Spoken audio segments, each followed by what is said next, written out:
Kabanata 1431. Si Benjamin ay sanay, mabilis na nagluto ng isang mangkok ng creamy tomato pasta para kay Arisa. Naghanda rin siya ng cream corn at mashed patatas para sa kanya. Tara, kain muna tayo ng pasta.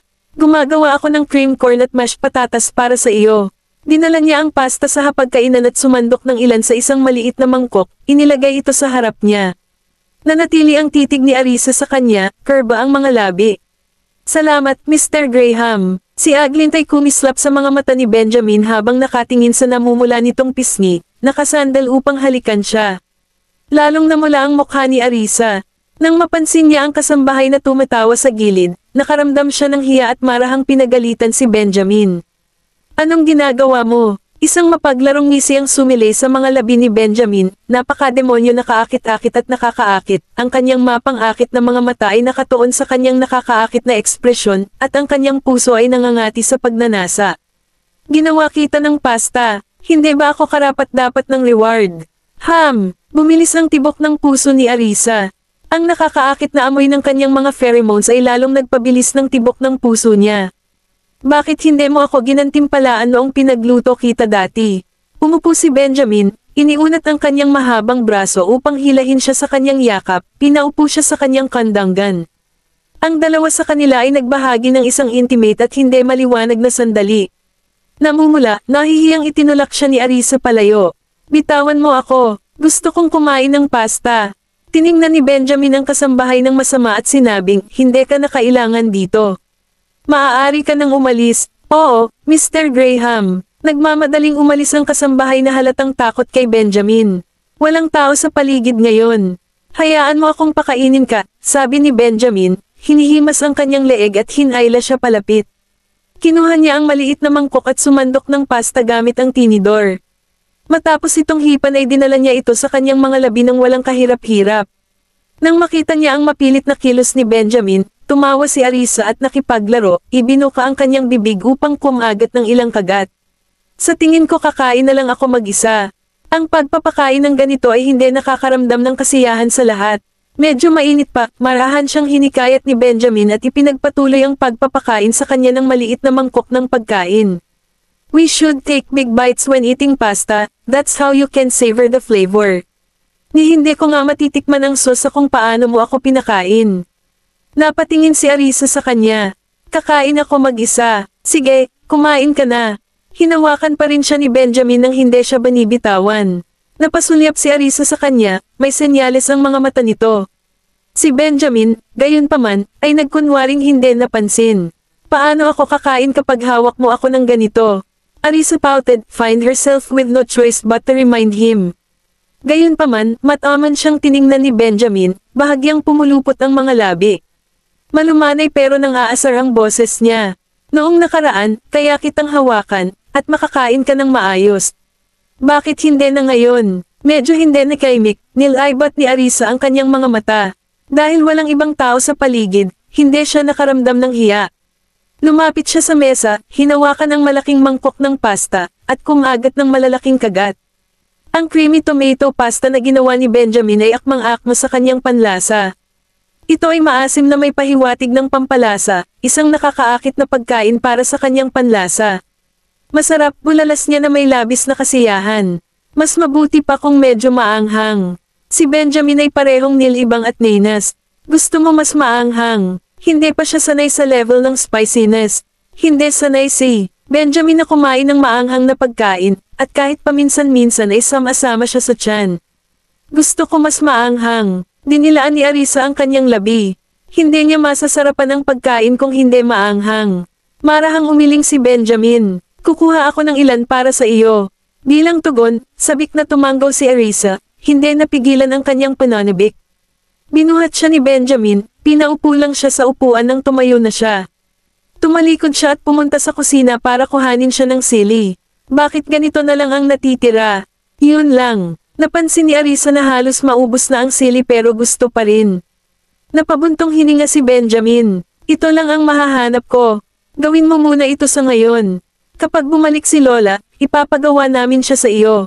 Napakurap-kurap si Arisa, mukhang naguguluhan. Hindi ba sila nagbalik ng maraming sili kahapon? Nagkibit-balikat si Benjamin. Ito na lang ang natitirang bote sa kusina. Isa pa, halos tapos na. Hindi niya talaga alam kung saan nagpunta ang iba. Hindi mo naman ako sinusubukang dayin, di ba? Nahirapang paniwalaan si Arisa. Kakabalik lang nila kahapon, tapos ngayon wala na. Kahit na nagustuhan ito ng mga bata, walang paraan para matapos nila ito ng ganito kabilis. Tinitigan siya ni Benjamin at sinabing, talagang wala na. Nang marinig iyon, natahimik si Arisa. Kabanata 1432. Kumain ka na. Sumandok si Benjamin sa kanyang mangkok, pagkatapos ay pumunta sa kusina para tingnan kung handa na ang mga nilidyes na patatas. Masayang hinihimas ni Arisa ang kanyang pasta, nakaramdam ng lubos na kasiyahan. Masarap lang ang sili na gawa ni Lola. Maanghang at may lasa. Hindi maintindihan ni Benjamin ang panlasa ng mga mahilig sa maanghang na pagkain. Wala sa bahay sina Lolo at Papa. Tumangala si Arisa para tanungin si Benjamin na nasa kusina. Hindi na niya nakita ang mga ito mula nang bumangon siya, at hindi siya sigurado kung nakaalis na sila o nasa bahay pa. Nakapunta na sila sa Old Manor. Umagang-umaga, narinig ni Benjamin na nag-uusap si Edwin tungkol dito upang tumulong sa paglilinis. Oh, nilamon ni Arisa ang kanyang pasta, natapos ang mga ito sa loob lamang ng ilang kagat, at pinulot pa ang busog. Para malasahan ang natirang sauce, inilabas ni Benjamin ang cream corn at mashed patatas, inilagay ang mga ito sa harap niya. Busog ka na ba? Kung hindi, kaya kitang ipagluto.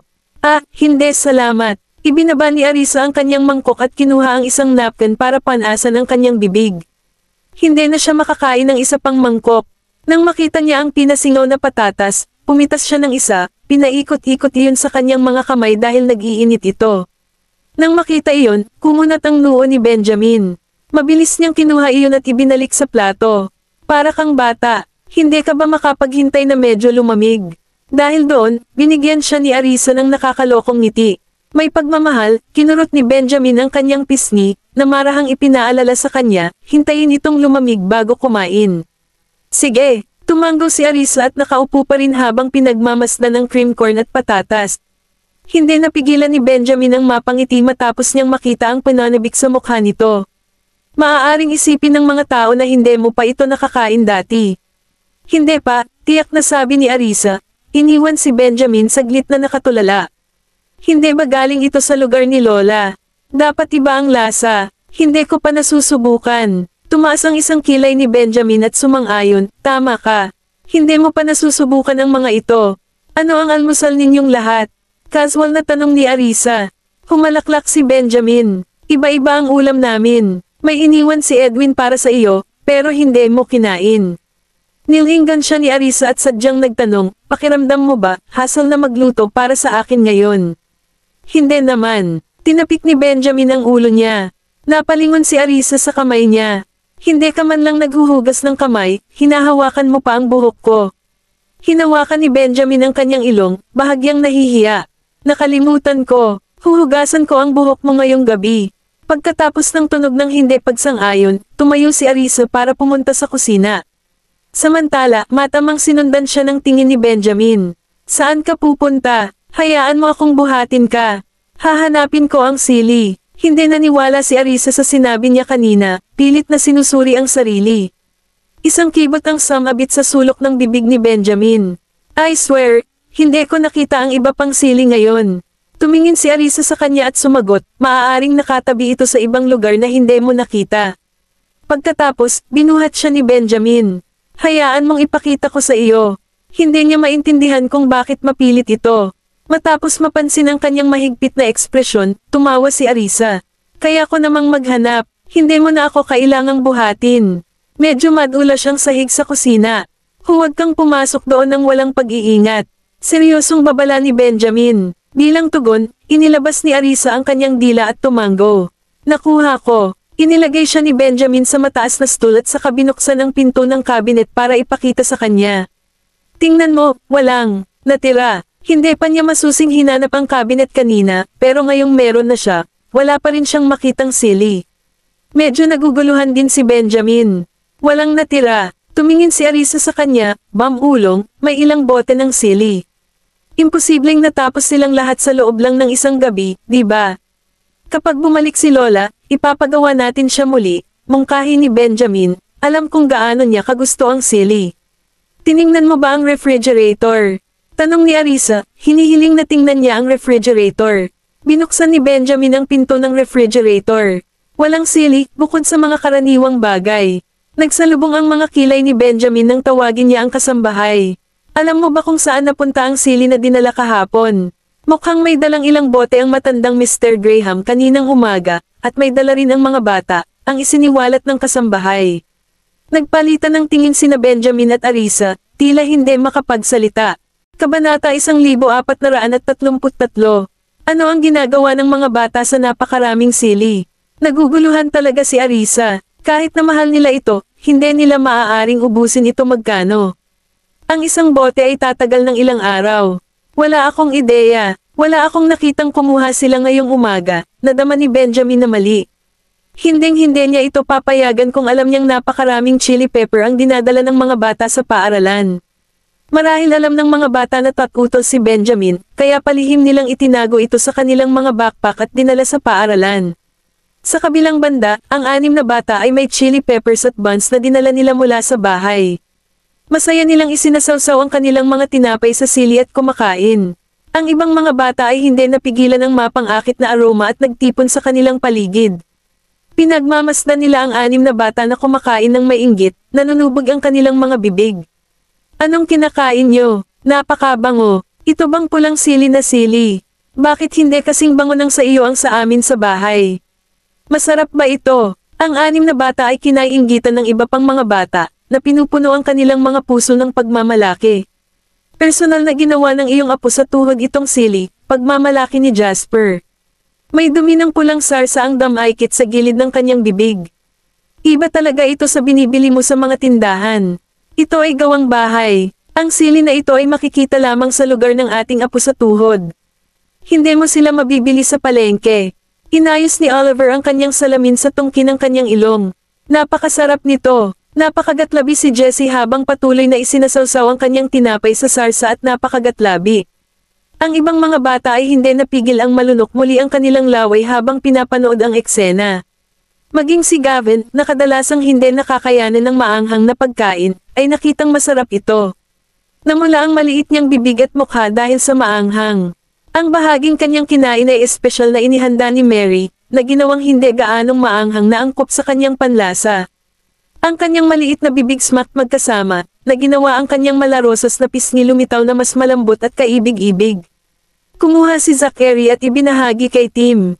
Sanay si Tim na kumain ng maanghang na pagkain at kayang hawakan kahit ang pinakamainit na pagkain. Maaari pa nga siyang pumunta ng walang iba, kumakain lamang ng mga sili na ito ng mag-isa nang hindi nakikitang maanghang. Gusto mo bang subukan? Si Tim, na nakikita ang maraming bata na nanunood sa kanila ng may inggit, ay nag-alok na ibahagi. Oo, gusto ko ring subukan. Salamat, Gavin. Biglang natuwa ang mga bata at nagkukumpulan. Siya ang nakababatang kapatid ko, Timothy Graham. Itinama ni Gavin ang mga bata na hindi nakilala si Tim.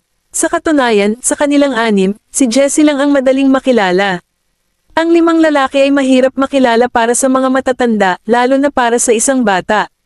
Salamat, Tim. Salamat, Timothy. Bahala ka. Sige at subukan mo. Tingnan kung gusto mo. Pinahahalagahan ni Tim ang mga sili na ito. Alam niyang hindi pa nila ito sinubukan noon, hindi siya nangahas na magbigay ng sobra, kaunti lang sa mga buns. Masayang kumain at tumanggaw naman bilang pagsang-ayon ng mga bata na nasisiyahan sa maaanghang. Ang sarap. Wow, sobrang maanghang pero masarap talaga.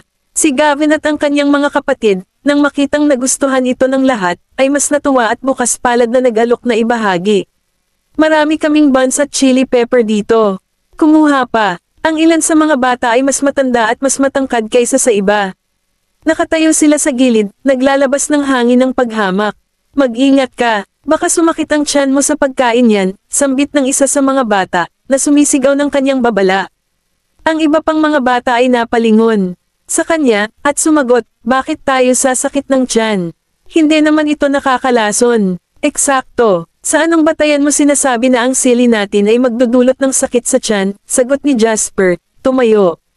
Ang iyong mga gamit ay marumi. Sinabi mo na ito ay gawang bahay kung ito ay isang peking produkto lamang na maaaring pumatay ng tao. Hindi nakayanan ng chubby na bata si Gavin at ang 5 niyang kapatid. Matapos niyang makitang pinapaboren sila ng lahat, siya ay nilamon ng selos at nagpatuloy sa pagpapakalat ng maling alingaw-ngaw. Nang marinig na ang mga tao ay maaaring mamatay, maraming mga bata ang natakot at agad na ibinagsak ang mga tinapay na ibinigay sa kanila, hindi nangahas na kainin ang mga ito. Galit na galit sina Gavin, Tim, Zachary, Oliver, Jasper, at Jesse, ang 6 na magkakapatid. Kabanata 1434. Anong kalokohan ang ibinubulalas mo? Kakainin pa ba natin ito kung maaari tayong patayin ito? Sa tingin mo ba tayo ay mga tanga? Sumugod si Jasper, namumula ang maliit niyang mukha sa galit. Kung maglakas loob kang maglabas ng kalokohan at takutin muli ang lahat, mag-ingat ka. Baka masuntok kita, marumi ang pagkain mo, maaaring mamatay ang mga tao sa pagkain nito. Ano ngayon? Sasampalin mo ako, dalhin mo. Masungit ang chubby na bata, confident na kakayanin niya ang away. Nag-alab ang galit ni Jasper, at sinaman niya ng tingin ang bata. Tandaan mo, ikaw na mismo ang nagsabi, huwag ka nang umiyak mamaya. Pagkatapos, binato ni Jasper ang isang suntok, na itinapat ito sa mukha ng chubby na bata. Agad na natamba ang bata, at bago pa siya makapag-react, ilang suntok pa ang napunta sa kanya ni Jasper. Ang sitwasyon ay tumaas sa isang kisap mata, at ang iba pang mga bata ay naiwang nakatulala. Ang grupo ng mga bata na kasama ng chubby boy ay likas na umatras hanggang sa sumigaw ang chubby boy, binabugbog ako. Halika tulong. Noon lang tuluyang humakbang ang iilang batang iyon para tumulong. Mabilis na sumama sa laban sina Zachary at Oliver para tulungan si Jasper. Si Tim ay hindi makatayo at manood nang makita niya ang kanyang mga kapatid na nag-aaway, kahit na siya ay natatakot. Sumama rin siya sa kanila. Pinaalalahanan ni Gavin si Jesse, "Jesse, stay here. We will handle them." Pagkatapos, sumama sa kanila si Gavin, nakipag-agawan sa chubby boy at sa kanyang mga tauhan. Nanatili si Jesse sa gilid, na nagpapasaya sa kanyang mga kapatid. "Guys, ibigay mo ang lahat, bugbugin mo sila." Ipinagpatuloy niya, "Nakakamangha kayo, bugbugin siya, bugbugin siya." Nang makita niyang nangunguna ang kanyang mga kapatid, tuwang-tuwa si Jesse at pumalakpak siya bilang pagdiriwang. Ang taba na iyon ay walang iba kundi isang duwag. Talunin siya, bugbugin siya ng malakas, para hindi siya maglakas loob na maglabas ng kalokohan sa hinaharap. Ang ibang mga bata ay nanunood mula sa gilid habang ang ilan ay tumakbo upang maghanap ng guro. Pagdating ng guro, umiyak ang mga bata, lalo na ang chubby boy, sa bagbog na natanggap nila. Binugbog ang chubby na bata to the point na namamaga at nabugbog ang mukha kaya hindi na siya makilala. "Miss, Binyo, bully nila tayo." Humihikbi ang chubby na bata, umaagos ang ilong habang nakatutok kay Gavin at sa kanyang mga kapatid. Si Zachary at ang natitira ay umiwas ng tingin. "Ang alam mo lang ay tatal. Bakit hindi mo sabihin sa kanya kung bakit ka nabugbog sa unang lugar? Binubuli mo kami. Sinimulan mo ito dahil mas marami ka sa amin," sigaw ng chubby na bata. Ang kanyang mukha ay may bahid ng urog at luha, mukhang pangit. "Ang pangit mo, malinaw sa araw na ikaw ang nag-aaway. Sinisiraan mo kami." Tumikim si Jesse bilang sagot. Napansin ng guro ang mainit na pagtatalo. Sa mga batang binugbog, wala siyang ibang pagpipilian kundi ang tawagan ang mga magulang ng mga batang nasasangkot. Nang matanggap ni Benjamin ang tawag sa telepono, dadalhin na sana niya si Arisa sa ospital para sa kanyang prenatal check-up. "I'll be on my way," sagot niya at ibinaba ang telepono. Kumakain si Arisa ng cream corn nang marinig ang sagot nito. Huminto siya at nagtanong, ano ang nangyayari? Nag-away ang mga bata sa paaralan. Sinabi sa kanya ni Benjamin, "Manatili ka sa bahay. Susuriin ko ito." Ang mga bagay ng mga bata ay apurahan, kaya ang pagkuha sa kanya para sa isang prenatal check-up ay kailangang ipagpaliban. "Sasama ako sayo. Nasasaktan ba sila?" Nag-aalala si Arisa, hindi alam kung nasugatan ang mga bata. Hindi siya pwedeng umupo na lang. Matapos sumulyap sa kanya, naunawaan ni Benjamin ang kanyang pag-aalala para sa mga bata at pumayag siyang isama siya. Hindi sila nasaktan. Tingnan muna natin. Sila. Kinuha niya ang coat niya at itinakip sa kanya bago niyakap siya ng mahigpit at tinulungan papasok sa sasakyan. Pagkatapos ay inutusan niya ang bodyguard na ihatid sila sa paaralan ng mga bata. Sa kabilang banda, dumating ang mga magulang ng batang chubby bago sila dumating. Nang makita ang kanyang pinakamamahal na anak na may bagbog na mukha, halos pumangit, nalungkot at galit na galit si Beatrice. Mikey, sinong gumawa nito sa'yo? Sabihin mo sa akin. Niyakap siya ng chubby boy, humihikbi, Nay, nandito ka na sa wakas. Sila iyon. Kinulong nila ako. Sinundan ni Beatrice ang pagturo ng daliri ng kanyang anak at nakita niya si Gavin at ang 5 kapatid nito na nakatayo roon, na medyo naghahaman. Biglang nagdilim ang ekspresyon niya. With a fierce tone, she asked, "Kayo ba ang nakabangga kay Mikey?" Kabanata 1435. Ako ang nanakit sa kanya.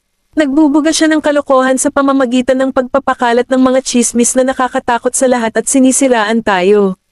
Malakas na sabi ni Jasper na hindi natatakot sa pananakot ni Beatrice. Nang masaksihan ang kapangahasan ng bata, si Beatrice ay namula sa galit. Kaya mo na ang ganyang mali siya sa murang edad. Tingnan mo ang ginawa mo sa precious Mikey ko. Sinira mo ang mukha niya. Nasaan ang mga magulang mo? Tawagan mo sila dito. Humihingi siya. Halos nakiusap siya na suntukin ko siya. Kung hindi, hindi ko siya obligado, di ba? Naiinis pa rin si Jasper. Hindi ba't ang pagsasabi na ang ating mga gamit ay pumapatay ng mga tao para lamang humihingi ng suntok sa mukha? May lakas ng loob ka.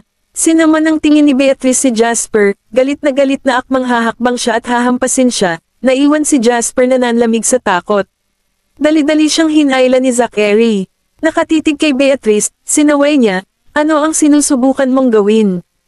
Habang sinasalubong niya ang matalim na titig ng bata, naramdaman ni Beatrice ang hindi inaasahang pakiramdam ng pagiging pamilyar, na nagdulot ng bahagyang pagkabalisa sa kanyang puso. Nag-gesture si Gavin, at agad na pinalibutan ng mga bodyguard nila si Beatrice.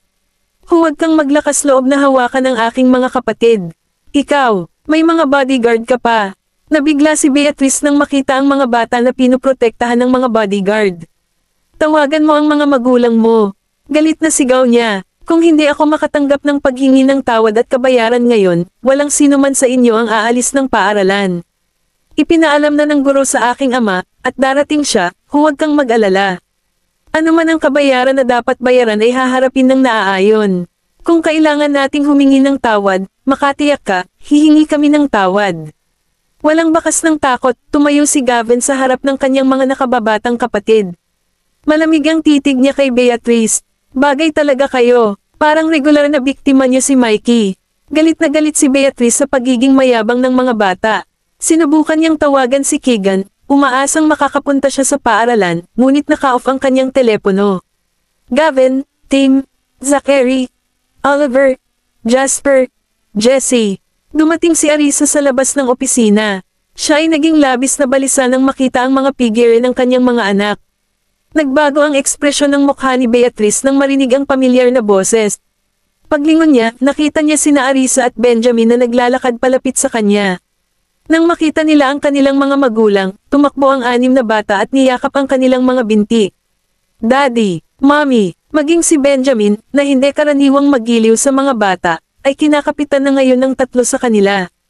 Ang kanilang malambot at malambing na mga tinig ay may bakas ng pagkagalit habang nakahawak sila sa kanyang hita, habang inaalo niya sila gamit ang kanyang malalaking kamay.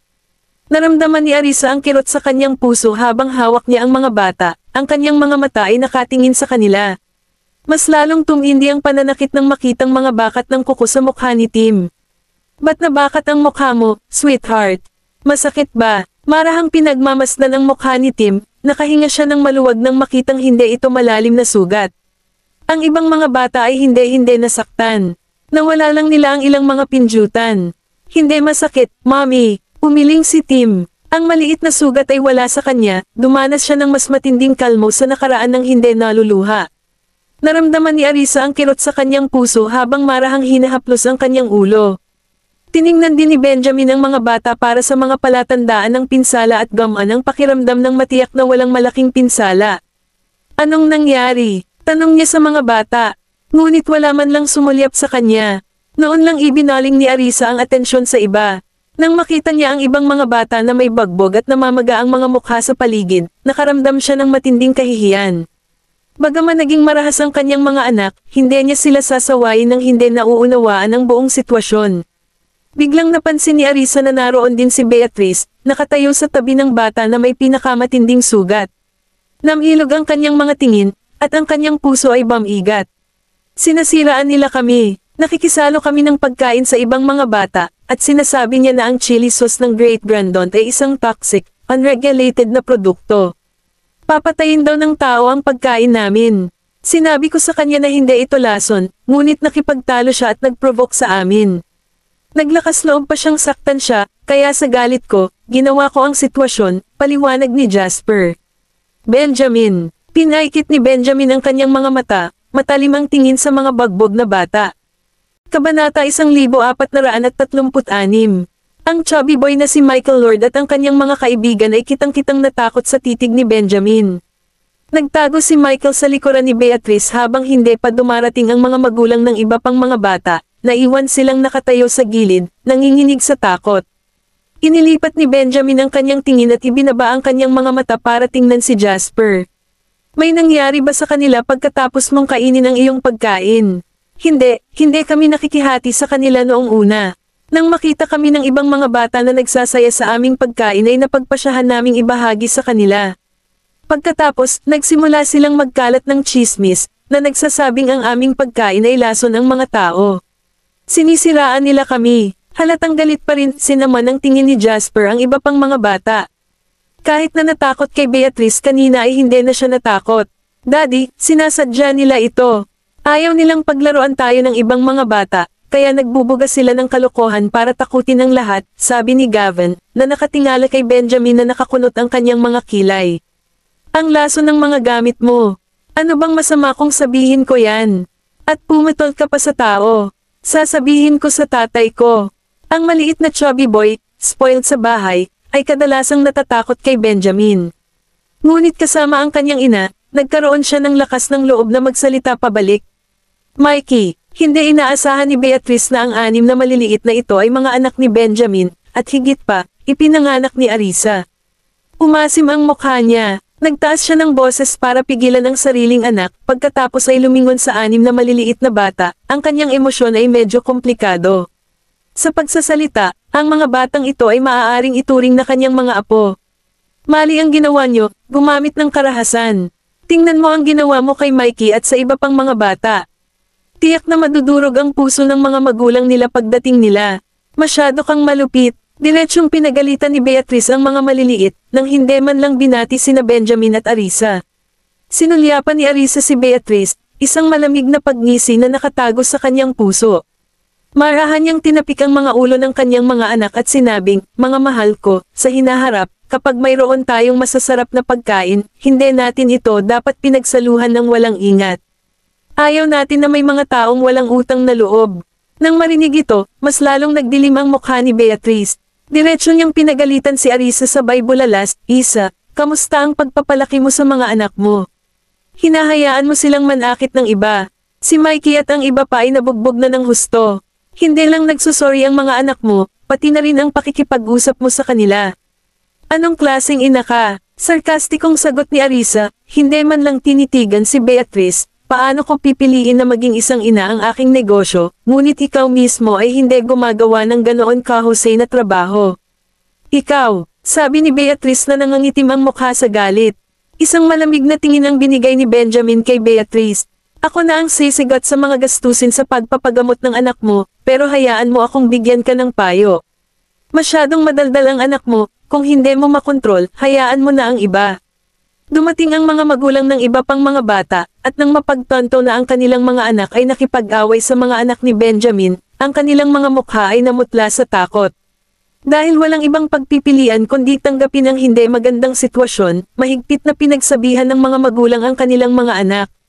Sinabi ng isang magulang, pinadala kita rito para mag-aral ng masigasig, ngunit naglakas loob kang makipag-away. Napagod ka na ba sa pamumuhay? Bilasan mo at humingi ng tawad sa kanila. Ang mga maliliit na bata, sa simula ay umaasa na ang kanilang mga magulang ay tumayo para sa kanila, ay takot na maluhanang sila ay pag-alitan. Dahil nakaramdam sila ng mali, humingi sila ng tawad kay Gavin at sa iba pa. Sorry, hindi ka namin dapat sinigawan. Nang makita niya ang ibang mga magulang na nakayuko sa harap ni Benjamin at humihingi ng tawad sa sarili nilang mga anak, napuno ng pagkadismaya si Beatrice. Kailangan bang umatras ang anak ko kahit siya pa ang nabugbog? Itinaas niya ang kanyang baba, ayaw hayaang humingi ng tawad ang kanyang anak.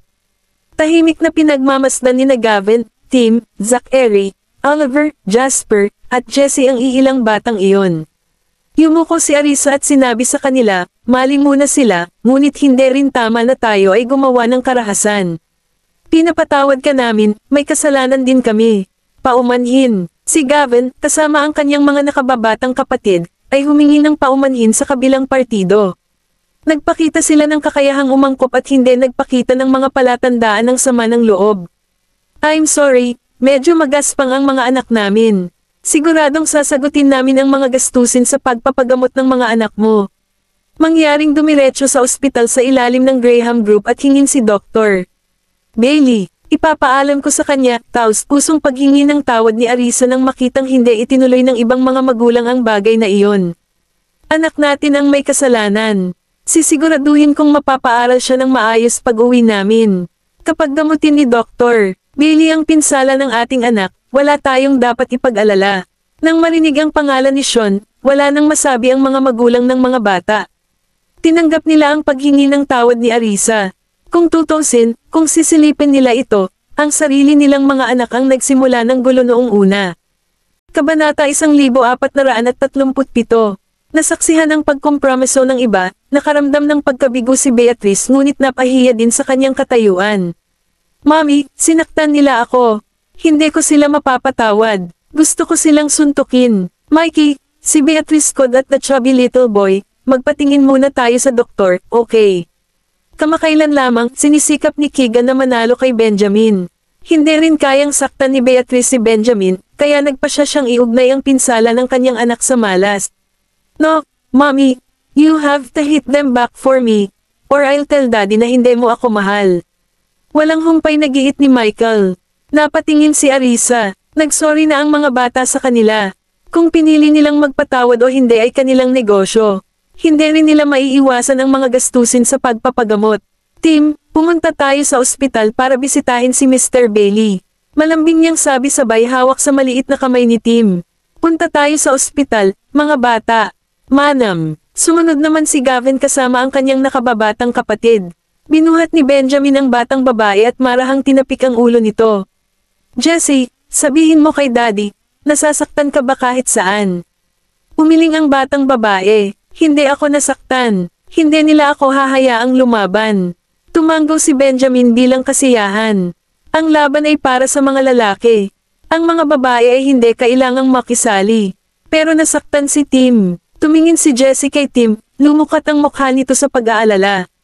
Nang marinig ang sinabi ng kanyang kapatid, tumalikod si Tim at tiniyak siya, Jesse, ayos lang ako. Sumunod sa kanila sina Gavin, Zachary, Oliver, at Jasper habang paalis sila. Si Beatrice at Michael lang ang naiwan sa opisina.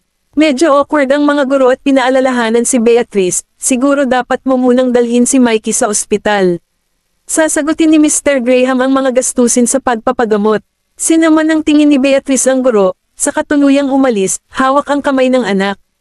Hindi niya akalain na ang kanyang anak ay mabubuli ng anak ni Benjamin sa paaralan. Kailangan niyang talakayin ito kay Keegan pag-uwi niya. Tinulungan ni Benjamin ang mga bata na makapasok sa sasakyan, pagkatapos ay hinintay na makaupo din si Arisa bago ito umupo sa tabi nito. Ayos ka lang ba? Inyangat niya ang ulo para tingnan siya. Kung wala sila sa school, kung saan hindi niya hahayaang hawakan siya nito, hinding-hindi siya papayagan ni Benjamin na mag-walk out ng mag-isa. Huwag kang mag-alala, kilalang kilala ko ang sarili ko. Paninigurado ni Arisa bago lumingon sa 6 na bata. Bakit ka nagdala ng chili sauce sa school? Ang 6 na maliliit na bata ay sumulyap sa kanya, nabamulong bilang tugon, gusto namin ang chili sauce na ginagawa ng Great Grandon, kaya't isinilid namin ang ilang bote sa paaralan. Mas pinasarap nito ang aming pagkain. Hindi nila inaasahan na ang pagbabahagi sa ibang mga bata ay magdadala sa kanila sa gulo. Isa-isa silang tinignan ni Arisa. Sa hinaharap, kapag nakatagpo ka ng mga matigas ang ulo na tao, huwag gumamit ng karahasan ng pabigla-bigla. Magagawa natin sila sa ibang paraan. Mami, alam naming nagkamali kami. Hindi na kami magpapadalos-dalos sa iba. Hahayaan namin silang gumawa ng first move. Pag-amin ni Zachary na may seryosong mukha. Sa pagkakataong ito, pabigla-bigla na talaga silang kumilos. Kahit na malinaw na mali ang mga batang iyon, kahit paano ay nagawa nilang magmukhang sila rin ang may kasalanan. Bahagyang umawang ang labi ni Arisa. Maaari mong ipagtanggol ang iyong sarili, ngunit huwag lumampas sa dagat. Ang mga batang iyon, lalo na si Michael, ay nagkaroon ng isang mahirap na araw ngayon. Bahagyang nagdilim ang tingin ni Arisa sa pag-iisip tungkol sa relasyon nila ni Michael. Mami, hindi ko sana sila sinaktan ng husto kung hindi nila tayo siniraan. Nakapout si Jasper, habang nagpapaliwanag. Sa oras na iyon, siya ay labis na galit. Manam, tinapik ni Arisa ang ulo niya. May nasaktan ba sa inyo? Umiling si Jasper. Mami, hindi kami nasaktan. Hindi nila kami kayang talunin. Kaya lang, hindi pa nag-training si Tim, kaya dahado siya. Inayos ni Oliver ang kanyang salamin, nakatingin kay Tim na may pag-aalala. Maaari mo ring turuan si Tim ng ilang mga galaw sa hinaharap. Nadama ni Benjamin na kailangang ipadala ang mga bata sa base ng mas maaga. Kung hindi, magiging dahado sila kung makatagpo sila ng katulad na sitwasyon sa susunod. This time mga bata lang. Kung ito ay ang mga matatanda, maaaring wala silang kapangyarihan. Kabanata 1438. Pagdating sa ospital, inutusan ni Arisa si Sean na alagaan ang iba pang mga bata na malubhang nasugatan. Kamusta na sila? Sumunod siya na nagpahayag ng pagmamalasakit sa iba pang mga bata, na lubos na umaliw sa ibang mga magulang. Mahigpit na sinundan siya ni Benjamin, na hinihiling sa ibang mga doktor na suriin din ang kanyang mga anak. Sinamahan ng mga bodyguard sina Gavin, Tim, Zachary, Oliver, at Jasper para sa pagsusuri. Don't worry, Arisa, these are just minor injuries. If you're still concerned, we can do a CT scan, sabi ni Sean matapos magsagawa ng simpleng check-up sa mga bata. Pagkatapos ay inutusan niya ang nurse na mag-apply ng gamot at bigyan ng katiyakan ang mga magulang. Nakahinga ng maluwag ang lahat, ngunit gusto nilang lahat na mag-backward scan sa sarili nilang mga anak para sa kapayapaan ng isip. Walang pagtutol si Arisa at hinayaan si Sean na mag-ayos. Dapat bang impact scan din natin si Gavin at ang mga bata? Sa wakas ay tumikim si Arisa para makipag-usap kay Benjamin. Hinayla siya ni Benjamin palapit at bamulong, nakiusap na ako sa bodyguard na kunin sila para sa check-up. Si Arisa ay naging abala sa pag-aalala tungkol sa iba pang mga bata na ngayon lang niya napagtanto na ang kanyang sariling mga anak ay wala sa kanyang tabi. Isang matinding guilt ang tumama sa kanyang puso. Terry, bilasan na natin dyan. Bakit hindi mo sinabi sa akin kanina? Marahang pinisil ni Benjamin ang kamay niya. Okay lang sila. The checkup is just to put your mind at ease. It doesn't matter kung hindi ko sasabihin sa'yo. Medyo hindi nakaimik si Arisa. She retorted, at least sinamahan ko sila. Hindi mo rin sila sinamahan. Tumaas ang isang kilay ni Benjamin, hindi masyadong nag-aalala tungkol sa bagay na iyon. Ang mga maliliit ay hindi mahiyain. Ang mga bata ay halos 6 na taong gulang. Hindi na kailangang sundan sila ng malapitan sa lahat ng oras. Kaya kung maglakad mag-isa, putol ni Arisa, sumulyap sa kanya. Akala niya nakakalakad na siya mag-isa, pero gusto niya pa rin akong buhatin. Sa sobrang daming tao sa paligid, medyo nakakahiya.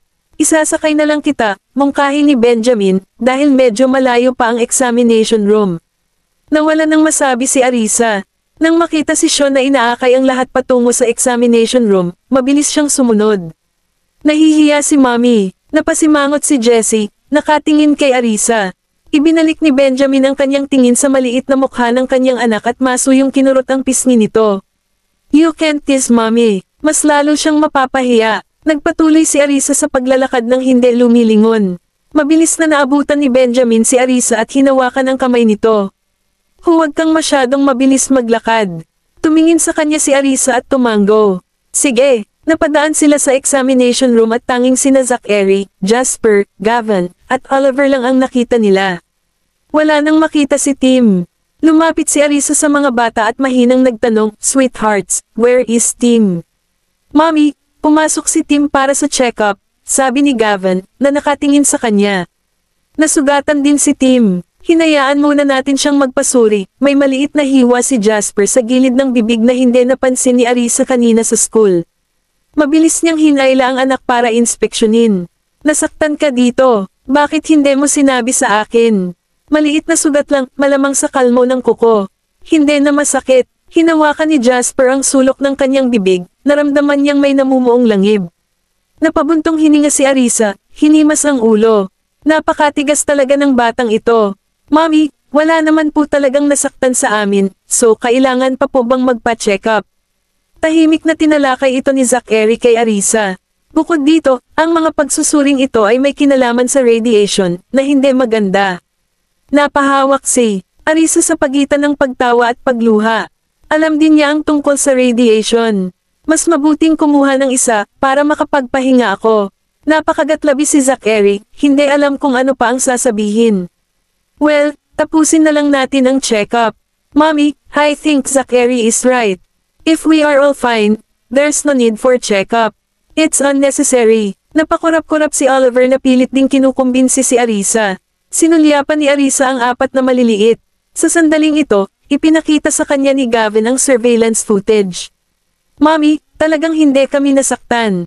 Si Tim lang ang nakagawa ng ilang suntok. Kung hindi muna nila pinaalis si Tim para sa check-up. Tiningnan ni Arisa ang surveillance footage. Sila ay malinaw na nasa isang kalamangan, nakaupo sa ibabaw ng iba pang mga bata. Hindi pa sila tinamaan, naaga lang ang damit nila nang magpumiglas ang ibang mga bata. Kabanata 1439. Nang mapagtonto na nag-aatubili silang sumailalim sa pagsusuri, bumaling siya kay Benjamin at iminungkahi, paano kung payagan natin silang laktawan ang check-up? Hindi naman ito isang makabuluhang issue. Sumulyap si Benjamin sa kanya at kinuha ang phone ni Gavin para i-review ang surveillance footage. Talagang hindi sila pisikal na sinaktan. Kung gayon, huwag na nating ituloy, mungkahi niya. Tuwang-tuwa sina Gavin, Zachary, Oliver, at Jasper, ngunit nang mapansin nila ang ibang mga bata na nakatingin sa kanila ng may pangamba, pinigilan nila ang kanilang mga sarili at masunuring tumabi kina Benjamin at Arisa. Bumukas ang pinto sa examination room, at nagmamadaling pumasok si Arisa. Sweetheart, Mommy, umupo si Tim mula sa kama, at sumugod ang bodyguard para buhatin siya pababa. Magiliw na tinapik ni Arisa ang kanyang ulo. Natakot ka ba? Umiling si Tim at ngumiti sa kanya. Huwag kang mag-alala, naidlip lang ako. Nakangiti si Arisa, hawak ang kamay niya habang papalabas sila. Inyangat ni Tim ang kanyang leeg upang tumingin sa paligid. Kay Gavin na, hindi sila sasailalim sa check-up. Hayaang gawin ito ng ibang mga bata, mungkahi ni Arisa. Nang makaalis na sila, pinayagan nilang sumailalim sa pagsusuri ang iba pang mga nasugatang bata. Kinuha ni Sean ang ulat ni Tim at ipinaalam kay Benjamin, mababaw lang ang mga pinsala ni Tim. Magaling siya kung hindi, tumanggo si Benjamin, panatag na ang pakiramdam. Dinala niya si Arisa at ang mga bata sa malapit na resting area. Benjamin, bakit hindi mo muna ibalik si Arisa at ang mga bata? Babantayan ko ang mga bagay-bagay dito. Naramdaman ni Sean na walang dapat ipag-alala at iminungkahi na bumalik muna sila. Hintayin natin na matapos ang check-up nila bago tayo umalis. Nandito na tayo, sabi ni Arisa kay Sean. Kung aalis muna tayo, baka may problema ang mga magulang niyan. How dare they have a issue with that? Bahagyang sumangot si Benjamin. Dapat silang magpasalamat na hindi kami gumanti sa kanilang mga anak sa pambubuli sa amin. Hinayla ni Arisa ang kanyang damit. Huwag ka nga masyadong mapagod. Kahit na ang kabilang partido ay may kasalanan, ang kanilang mga anak ay nasugatan, at hindi lamang minor injuries. Alam na alam ng mga lalaki kung saan sila maghahampas. Ang bawat isa sa mga batang iyon ay nauwi sa isang bagbog na ilong at isang namamagaang mukha. Lahat sila ay mga bata. Hindi niya gustong masaktan ng husto ang mga mahal na anak ng iba. Isinasaalang-alang na hindi pa siya kumukuha ng pregnancy test, iminungkahi ni Benjamin, dahil nasa ospital na tayo, hayaan mo akong dalhin ka para sa isang pagsubok sa pagbubuntis. Humalaklak si Sean. Parang plano yan. Nagkataon na ngayon din ang araw ng prenatal check-up ni Arisa. Benjamin, bakit hindi mo siya dalhin doon? I'll inform them in advance. Sish, pumayag naman si Benjamin, saka inutusan ng bodyguard na bantayan ang mga maliliit bago ihatid si Arisa palayo. Daddy, gusto din namin pumunta. Napatitig si Gavin kay Benjamin. Napatingin din ang iba kay Benjamin ng may pananabik at pananabik. Sumulyap si Benjamin sa kanila, tumanggo, at sinabing, halika. Biglang inalis ni Benjamin si Arisa, dahilan para mamula ito at mapatingin sa kanya. Kaya kung maglakad mag-isa, medyo malayo. Tugon ni Benjamin na humakbang na palayo. Habang sila ay nakakaakit ng ilang sulyap, ibinaon ni Arisa ang kanyang ulo sa kanyang dibdib. Nagtawanan ng anim na maliliit at nagmamadaling sumunod. Pag-alis pa lang nila, dumating si Beatrice kasama ang kanyang anak para magpa-check up. Nang makita ito, mabilis na lumapit si Sean. Mrs. Lord, pwede mo bang tingnan agad kung malubha ang kalagayan ng anak ko? Napuno ng pag-aalala si Beatrice. Hindi niya naabot ang kanyang asawa, at hindi siya nangahas. Naharapin si Benjamin. Hayaan mo muna akong suriin siya. Please don't worry. Maingat na sinuri ni Sean ang mga kamay at paa ni Michael kung may bali. Pagkatapos ay tinanong siya, nahihilo ka ba o nasusuka? Hindi naman ako nahihilo, pero sobrang sakit. Malaki ang pamamaga sa mukha ni Michael, na may maitim na pasa sa paligid ng kanyang mga mata, na nagpapakita ng medyo nakakabagabag na paningin. Huwag kang matakot, palagyan ko muna ng gamot ang nurse, pagkatapos ay magpa-x-ray tayo. Inaliw ni Sean ang maliit na chubby na bata, pagkatapos ay bumaling kay Beatrice at sinabing, mukhang seryoso, ngunit sa palagay ko ay wala siyang anumang pinsala sa loob. Grabe ang kalagayan ng anak ko, at sinasabi mong walang internal injuries. Nanlaki ang mga mata ni Beatrice sa hindi makapaniwala, hinala niyang nakikipagsabuatan si Sean kay Benjamin. Sinusubukan mo bang linlangan kami? Kung may mangyari sa anak ko, kaya mo bang pasanin ang responsibilidad? Bahagyang kumunat ang noo ni Sean at matiig ang nagpaliwanag kay Beatrice, tulad ng nabanggit ko, magpapa-x-ray tayo sa lalong madaling panahon. Kung nag-aalala ka pa rin, maaari mo siyang patuloyin sa ospital para sa pagmamasid. Pero base sa aking karanasan, ang iyong anak ay mayroon lamang malubhang pinsala sa labas. Kabanata 1440. Nabigo at nagalit si Beatrice. Kung ganoon ay ayusin mo agad na magpa-x-ray ang anak ko. Tignan mo siya. I refuse to believe it's just a superficial wound. Natahimik si Sean at ayaw makipagtalo sa kanya. Inutusan niya ang nurse na kunin si Michael para sa check-up.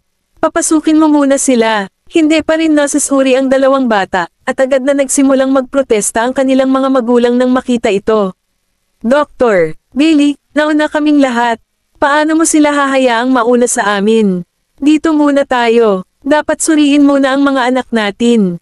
Bakit mauuna sa atin ang anak niya?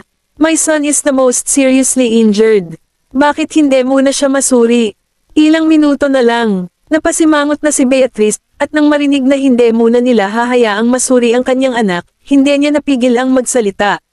Everyone saw her standing tall and proud and retorted, how dare you say that? Kung ilang minuto lang, you guys can wait. We don't want to wait. Kung hindi ang anak mo ang nangunguna, nabugbog na ba ang anak ko?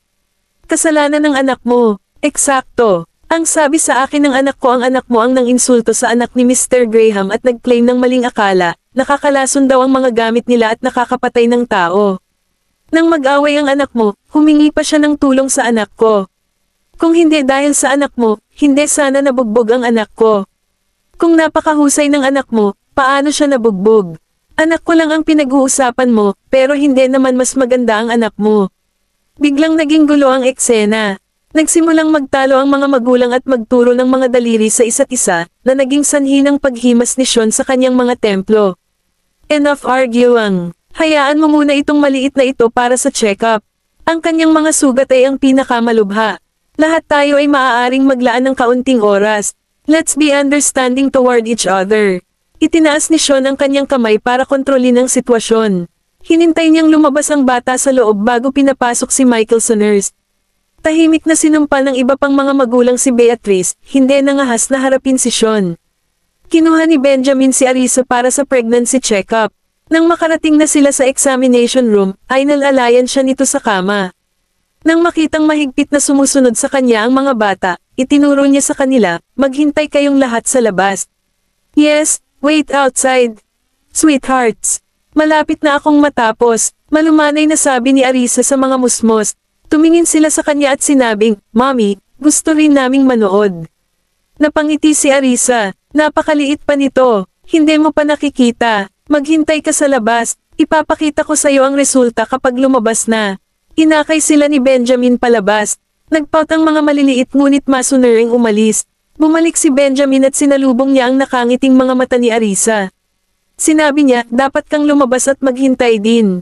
Mananatili ako sa iyo. Sumulyap si Benjamin sa kanya, hindi pinapayagan ang anumang silid para sa pagtanggi, pagkatapos ay bumaling sa doktor at sinabing, magsimula na tayo.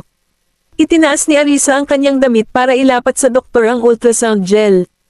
Nang makita ang kanyang panginginig, nag-aalalang nagtanong si Benjamin, anong problema? Ayos lang, medyo malamig ang bagay na ito. Dali-daling pinaniwalaan siya ni Arisa na medyo nahihiya nang makitang tumatawa ang doktor. Pinagsalubong ni Benjamin ang kanyang mga kilay, panay ang tingin nito sa tiyan niya. Habang naglalagay ng gel ang doktor, sabay-sabay siyang tumingin sa screen ng computer at tiniyak ang mag-asawa, napakalusog ng bata. Walang abnormal, makakapag-relax ka, ha? Nang marinig ni na Arisa at Benjamin ang mga salita ng doktor, naramdaman ni na Arisa at Benjamin na tumibok ang kanilang puso. May problema ba sa asawa ko? Tanong ni Benjamin na, may pag-aalala. Sinulyapan sila ng doktor at sinabing, Mr. Graham, huwag kayong mag-alala.